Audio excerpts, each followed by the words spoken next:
नमस्कार दोस्तों, स्वागत है एक बार फिर से आज की बड़ी और ताजा खबरों में। बस आपसे निवेदन है कृपया वीडियो को लाइक कर दें, चैनल को सब्सक्राइब करें और घंटी बटन भी दबा दें। इन पहली बड़ी खबर 2024 की तैयारी में लगी बीजेपी के लिए किसान नेता राकेश टिकैत ने दे दी बड़ी टेंशन। ये आपको बता दें कि चुनाव राज्य का हो या फिर देश का, किसान और किसानों से जुड़े मुद्दे हमेशा से सियासत के केंद्र में रहे हैं। और अब जबकि लोकसभा चुनाव की सुगबुगाहट तेज है तो किसानों के नाम पर होने वाली सियासत की चाल भी बढ़ने लगी है। किसान नेता राकेश टिकैत ने कहा कि यूपी से लेकर देश भर में सिर्फ वादे हुए हैं, अन्नदाता को कुछ भी नहीं मिला। अब आज के बजट के बाद किसान नेता राकेश टिकैत अपनी रणनीति को नई धार दे सकते हैं। भारतीय किसान यूनियन ने ऐलान कर दिया है कि मार्च में दिल्ली में किसानों के मुद्दे पर बड़ी महापंचायत होगी और इसमें किसानों को उनका हक नहीं देने पर सीधी बात होगी। आपको बता दें कि किसान नेता राकेश टिकैत के ऐलान के बाद बीजेपी टेंशन में आ गई है। और बड़ी खबर, गौतम अडानी मामले पर राहुल गांधी ने वीडियो जारी कर पीएम मोदी पर बोला जबरदस्त हमला। यह आपको बता दें कि कांग्रेस के पूर्व अध्यक्ष राहुल गांधी ने अडानी समूह को हवाई अड्डों के ठेके के आवंटन पर सवाल उठाते हुए वीडियो जारी कर पीएम नरेंद्र मोदी पर निशाना साधा। वायनाड से सांसद राहुल गांधी ने आरोप लगाया कि अरबपति उद्योगपति को केंद्र सरकार के जादू से फायदा हुआ है। राहुल गांधी ने अपने सोशल मीडिया अकाउंट पर मित्रकाल शीर्षक वाला एक 5 मिनट का वीडियो शेयर किया। इसमें राहुल गांधी ने संसद में दिए गए उनके बयान को हटाने पर भी नाराजगी जाहिर की। उन्होंने कहा कि संसद में अरबपति व्यवसायी की सच्चाई पर उनकी टिप्पणी को हटा दिया गया और रिकॉर्ड से भी हटा दिया गया। आपको बता दें कि राहुल गांधी ने पीएम नरेंद्र मोदी पर जबरदस्त हमला बोला और आरोप लगाया कि अरबपति उद्योगपति को केंद्र सरकार के जादू से फायदा हुआ है। और बड़ी खबर, लोकसभा चुनाव को लेकर मल्लिकार्जुन खड़गे ने कर दिया बड़ा ऐलान। बोले 2024 में भले ही 100 मोदी शाह क्यों ना आ जाएं, बनेगी कांग्रेस की सरकार। यह आपको बता दें कि कांग्रेस अध्यक्ष मल्लिकार्जुन खड़गे ने मंगलवार को नागालैंड में रैली के दौरान बीजेपी पर जमकर हमला बोला। साथ ही उन्होंने दूसरे दलों से गठबंधन को लेकर भी बड़ा बयान दिया। मल्लिकार्जुन खड़गे ने कहा कि चुनाव के बाद किससे दोस्ती होगी और कौन नागालैंड की भलाई समृद्धि चाहते हुए हमारे साथ जुड़ेंगे, वो देखने वाली बात होगी। मल्लिकार्जुन खड़गे ने कहा कि हम सभी जानते हैं कि सत्ता में बैठे लोगों की ओर से एक बड़ा घोटाला किया गया था। बीजेपी ने स्थिति का लाभ उठाया और सरकार को रातों रात पलट दिया। नागालैंड के लोगों को ठगा महसूस हुआ और मुख्यमंत्री को ब्लैकमेल कर बीजेपी ने सरकार बनाई थी। पिछले 20 सालों से एनडीपीपी, एनपीएफ और बीजेपी ने नागालैंड को लूटा है। उन्होंने कहा कि अब समय आ गया है कि लोगों को न्याय मिले और ऐसी सरकार हो जो लोगों के लिए काम करे। आगामी आम चुनाव को लेकर बड़ा दावा करते हुए कांग्रेस अध्यक्ष मल्लिकार्जुन खड़गे ने कहा कि 2024 में कांग्रेस के नेतृत्व में गठबंधन की सरकार बनेगी। भले ही 100 मोदी शाह क्यों ना आ जाएं, ये भारत है, यहां संविधान मजबूत है। बीजेपी पर हमला जारी रखते हुए मल्लिकार्जुन खड़गे ने कहा कि कांग्रेस ने आजादी के लिए जान दी। क्या बीजेपी के किसी नेता को आजादी के लिए फांसी हुई, कोई जेल गया? उल्टे आजादी दिलाने वाले गांधी जी की हत्या कर दी गई और ऐसे लोग आज देशभक्ति पर उपदेश देते हैं। मल्लिकार्जुन खड़गे ने कहा कि उन्हें लगता है कि 2014 में जब पीएम मोदी बने तब असली आजादी मिली। ये लोग केवल भाषण देते हैं, जबकि कांग्रेस ने उस देश में तमाम आधुनिक उद्योग स्थापित किए जो सुई तक नहीं बना सकता था। मोदी ने कई बार कहा कि मैं अकेला हूं जो किसी का सामना कर सकता है, कोई दूसरा मुझे छू नहीं सकता, कोई लोकतांत्रिक व्यक्ति ऐसा नहीं कह सकता। उन्होंने कहा कि लोकतंत्र में याद रखना चाहिए कि आपको लोगों ने चुना है और लोग आपको 2024 में सबक भी सिखाएंगे। केंद्र में गठबंधन की सरकार बनेगी। उन्होंने कहा कि कांग्रेस नेतृत्व करेगी। हम अन्य दलों से बात कर रहे हैं, वरना लोकतंत्र और संविधान की विदाई हो जाएगी। मल्लिकार्जुन खड़गे ने कहा कि बीजेपी को बहुमत नहीं मिलेगा, कांग्रेस नेतृत्व करेगी और अन्य सभी दलों को साथ में बहुमत मिलेगा। उन्होंने ऐलान कर दिया है कि हम संविधान का पालन करेंगे, भले ही 100 मोदी और शाह क्यों ना आ जाएं। और बड़ी खबर, नागालैंड विधानसभा चुनाव में बड़ी जीत हासिल करने के लिए कांग्रेस पार्टी ने कर दिए कई बड़े वादे। ये आपको बता दें कि मल्लिकार्जुन खड़गे ने कहा कि कांग्रेस ने पूर्वी नागालैंड क्षेत्र के लिए कई उपायों का वादा किया है। कांग्रेस की सरकार बनने पर 3000 रुपए प्रतिमाह वृद्धावस्था पेंशन दी जाएगी। शहरी स्थानीय निकायों में महिलाओं के लिए 33% का आरक्षण मिलेगा। जॉब कार्ड धारकों को मनरेगा के तहत 100% मजदूरी का भुगतान किया जाएगा। 0% ब्याज पर उच्च शिक्षा के लिए कर्ज मिलेगा। स्वच्छ पेयजल मुहैया करवाया जाएगा। बता दें कि नागालैंड विधानसभा चुनाव के लिए 27 फरवरी को मतदान होगा और वोटों की गिनती 2 मार्च को की जाएगी। और ये बड़ी खबर, देश के 7 राज्यों में एनआईए की ताबड़तोड़ छापेमारी, सामने आ गई असली वजह है। ये आपको बता दें कि यूपी समेत 7 राज्यों में एनआईए की छापेमारी से हड़कंप मच गया। यूपी, पंजाब और हरियाणा सहित 7 प्रदेशों में 70 से ज्यादा ठिकानों पर छापेमारी हुई। एनआईए की टीम टेरर फंडिंग के गैंगस्टर कनेक्शन को खंगालने पहुंची थी। कुछ मामलों की जांच में एनआईए की यह आशंका मजबूत हुई है कि अब आतंकी संगठन गैंगस्टरों के जरिए बड़ी साजिश को अंजाम देने में जुटे हैं। इसीलिए एक दिन एक साथ 70 जगहों पर धुआंधार छापे मारे गए। आपको बता दें कि यूपी, पंजाब और हरियाणा सहित 7 प्रदेशों में एनआईए ने 70 से ज्यादा ठिकानों पर छापेमारी की।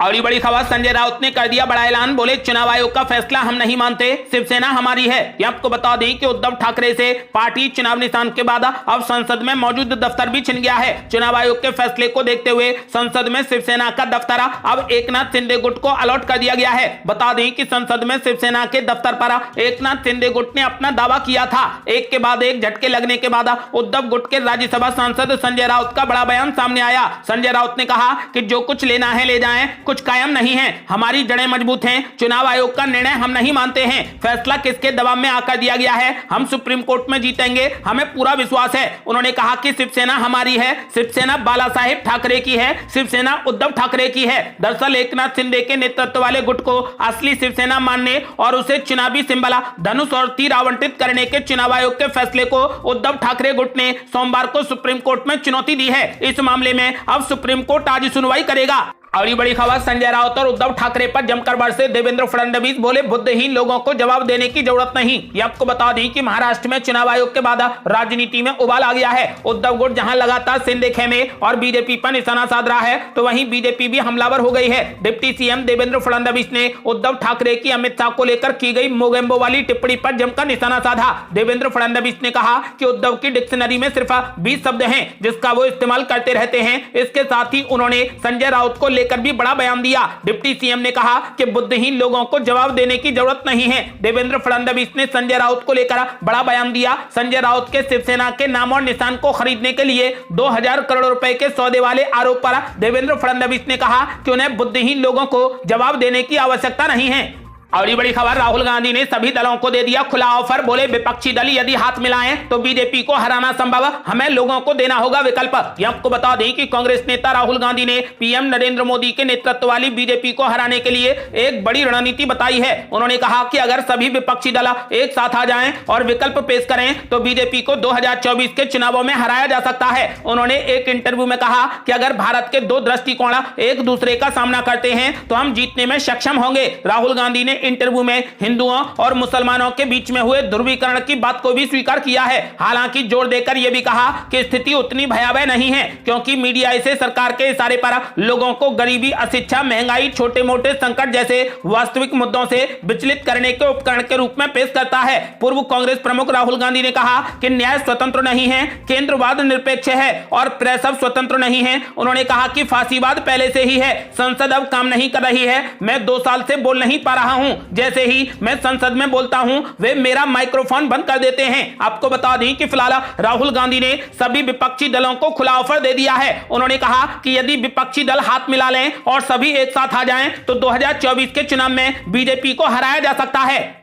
और ये बड़ी खबर, बिहार में मचा बवाल, उपेंद्र कुशवाहा के बाद अब कांग्रेस पार्टी भी दे सकती है नीतीश कुमार को तगड़ा झटका, 2009 के फॉर्मूले पर हो रहा विचार। ये आपको बता दें कि 2024 लोकसभा चुनाव में 1 साल से ज्यादा का समय बचा है, लेकिन विपक्षी दल एकता मजबूत करने की कोशिशें तेज कर रहे हैं। एक और जहां बिहार के मुख्यमंत्री नीतीश कुमार कांग्रेस से जल्द एकता पर फैसला लेने की अपील कर रहे हैं, तो वहीं खबर यह भी है कि कांग्रेस चुनाव के बाद गठबंधन पर विचार कर रही है। हालांकि कांग्रेस ने आधिकारिक तौर पर कुछ भी नहीं कहा है, लेकिन पार्टी 2009 के फॉर्मूले पर गठबंधन बनाने के मूड में नजर आ रही है। एक मीडिया रिपोर्ट के अनुसार कांग्रेस का मानना है कि 2024 चुनाव से पहले विपक्षी एकता तैयार करना बेहद मुश्किल होगा। साथ ही भाजपा विरोधी होने का दावा कर रहे पार्टियों के एक वर्ग को चुनाव के बाद साथ लाया जा सकता है। रिपोर्ट में सूत्रों के हवाले से कहा गया है कि एक गढ़ में एक से ज्यादा दलों के वर्चस्व ने कुछ पार्टियों को आपस में प्रतिद्वंदी बना दिया है। ऐसे में चुनाव से पहले राज्यों में गठजोड़ बनाना बड़ा चुनौती भरा होगा। रिपोर्ट में कहा गया है कि ऐसे में कांग्रेस पार्टी के रणनीतिकार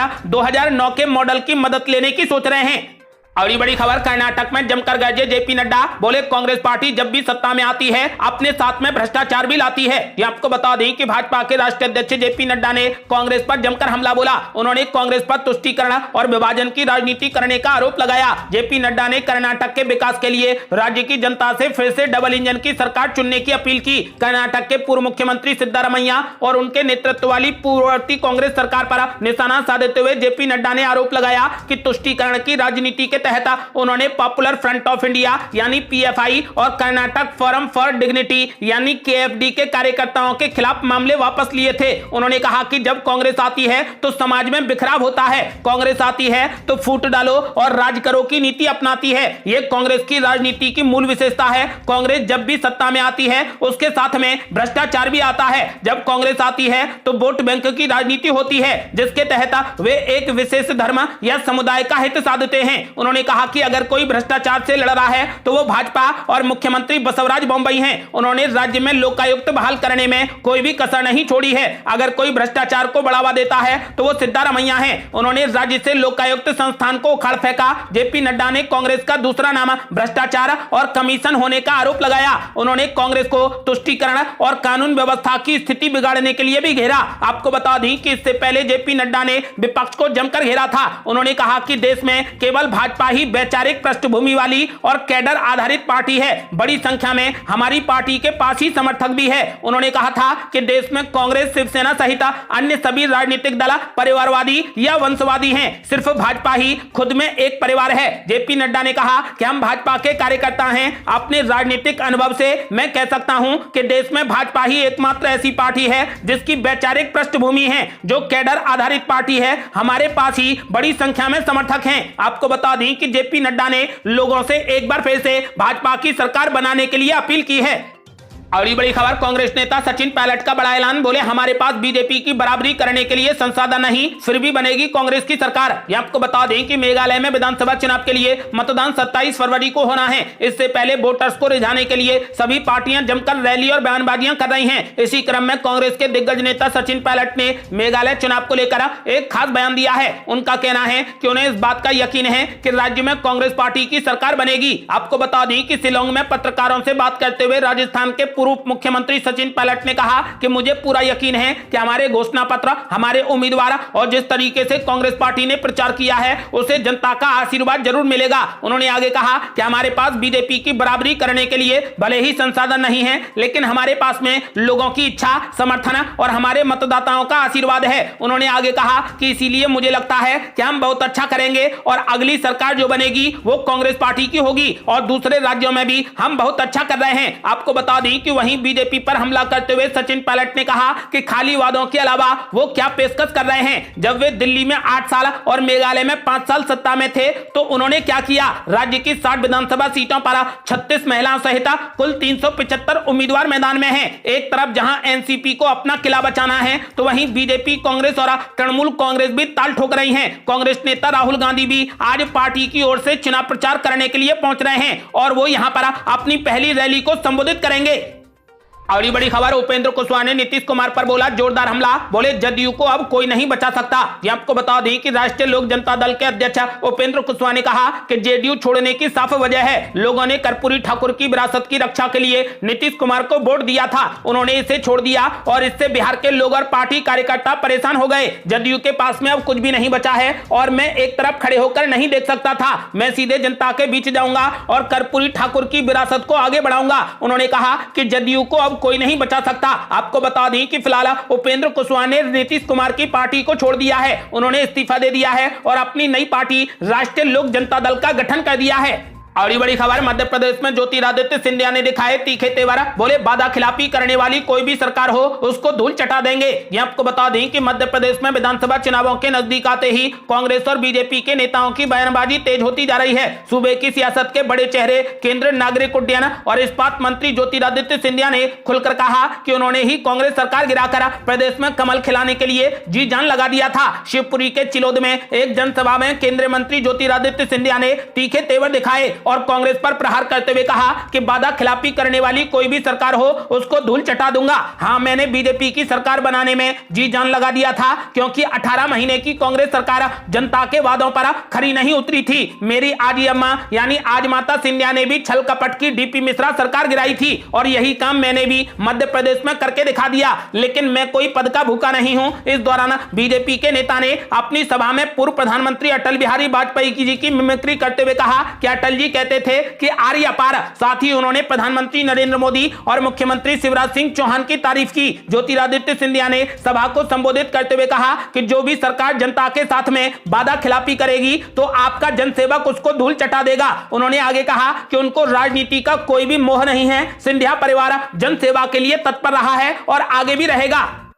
और ये बड़ी खबर, जन्मदिन के बहाने विपक्ष का जुटान, सस्पेंस में 3 का नाम। 2024 के लिए मिल रहे बड़े संकेत। ये आपको बता दें कि अगले साल 2024 में होने वाले लोकसभा चुनावों से पहले विपक्षी एकता को लेकर कई बैठकें हो रही हैं। ताजा बैठक तमिलनाडु में होने जा रही है। विपक्षी एकता का अगला बड़ा प्रदर्शन 1 मार्च को तमिलनाडु के सत्तारूढ़ डीएमके द्वारा प्रायोजित किया जाएगा। इस दिन मुख्यमंत्री एमके स्टालिन का 70वां जन्मदिन है। डीएमके चेन्नई में एक विशाल जनसभा की योजना बना रही है, जहां इस बैठक में कई बड़े विपक्षी नेता होंगे, तो वहीं कुछ ऐसे नेता भी हैं जिन्हें निमंत्रण नहीं मिला है। आपको बता दें कि एनडीटीवी ने सूत्रों के हवाले से कहा कि बंगाल की मुख्यमंत्री ममता बनर्जी को आमंत्रित नहीं किया गया है। तृणमूल कांग्रेस प्रमुख ममता बनर्जी राष्ट्रपति पद के चुनाव के बाद से ही लो प्रोफाइल रही हैं और संसद के भीतर भी विपक्षी मोर्चे को केवल मुद्दों पर आधारित समर्थन देती रही हैं। खबर के मुताबिक तेलंगाना के मुख्यमंत्री के चंद्रशेखर राव और उनके दिल्ली के समकक्ष अरविंद केजरीवाल को भी आपसी समझ से आमंत्रित नहीं किया गया है, क्योंकि समारोह में कांग्रेस पार्टी मौजूद रहेगी। कांग्रेस का प्रतिनिधित्व मल्लिकार्जुन खड़गे करेंगे। ऐसे में केजरीवाल और केसीआर की अनुपस्थिति के अपने राजनीतिक मायने निकाले जा रहे हैं। बिहार के मुख्यमंत्री नीतीश कुमार भी इस कार्यक्रम में शामिल नहीं होंगे, क्योंकि उनका जन्मदिन भी उसी दिन पड़ता है। महाराष्ट्र में कांग्रेस के सहयोगी राष्ट्रवादी कांग्रेस प्रमुख शरद पवार ने खराब स्वास्थ्य का हवाला दिया है। आपको बता दें कि इसमें शामिल होने वाले अन्य लोगों में अखिलेश यादव की समाजवादी पार्टी, तेजस्वी यादव की राष्ट्रीय जनता दल, भाकपा और माकपा और उमर अब्दुल्ला की नेशनल कॉन्फ्रेंस शामिल होंगे। बैठक में अखिलेश यादव, तेजस्वी यादव और फारूक अब्दुल्ला होंगे। आपको बता दें कि फिलहाल यह विपक्षी एकता का बड़ा प्रदर्शन होगा, जिसमें कांग्रेस पार्टी मुख्य भूमिका में होगी। और ये बड़ी खबर, दिल्ली को आज मिलने जा रहा नया मेयर। बीजेपी ने किया बड़ा ऐलान, कहा चौंकाने वाले होंगे नतीजे। ये आपको बता दें कि दिल्ली मेयर चुनाव को लेकर आम आदमी पार्टी और बीजेपी ने एक बार फिर से एक दूसरे पर आरोप प्रत्यारोप लगाने शुरू कर दिए हैं। बीजेपी ने मंगलवार को पार्टी कार्यालय में 105 पार्षदों की बैठक बुलाई। बैठक में उन्हें वोट करने और अनुभवी पार्षदों से वोटिंग के बारे में जानकारी दी गई। बीजेपी के कार्यकारी अध्यक्ष वीरेंद्र सचदेवा ने दावा किया है कि मेयर चुनाव परिणाम चौंकाने वाले होंगे। हालांकि उन्होंने कहा कि भले ही हम मेयर चुनाव हार जाएं, लेकिन ओवरऑल जो चुनाव परिणाम आएगा वो बहुत ही चौंकाने वाला होगा। बीजेपी आश्वस्त है कि 138 का मैजिक नंबर मेयर चुनाव में वो भले ही ना छुपाए, लेकिन स्टैंडिंग कमेटी का अध्यक्ष उसका ही होगा। वहीं आम आदमी पार्टी सरकार के मंत्री गोपाल राय का कहना है कि सुप्रीम कोर्ट का निर्णय अंतिम होता है। वैसे बीजेपी लोकतंत्र और जनता का आदेश नहीं मानती है, लेकिन उम्मीद है कि बीजेपी मेयर चुनाव में सहयोग करेगी। आपको बता दें कि आज दिल्ली में मेयर के लिए चुनाव होगा। आज दिल्ली के लिए नया मेयर मिल जाएगा। ये थी अब तक की बेहद बड़ी खबरें। आपका क्या मानना है? क्या इस बार विपक्ष एकजुट हो पाएगा? अपनी राय हमें वीडियो लाइक कर कमेंट बॉक्स में जरूर दें। ऐसी ही ताजा और न्यू अपडेट जानने के लिए हमारे चैनल को लाल बटन दबाकर सब्सक्राइब करें और घंटी बटन भी दबा दें। जल्दी मिलते हैं बड़ी अपडेट के साथ। तब तक के लिए जय हिंद, जय भारत।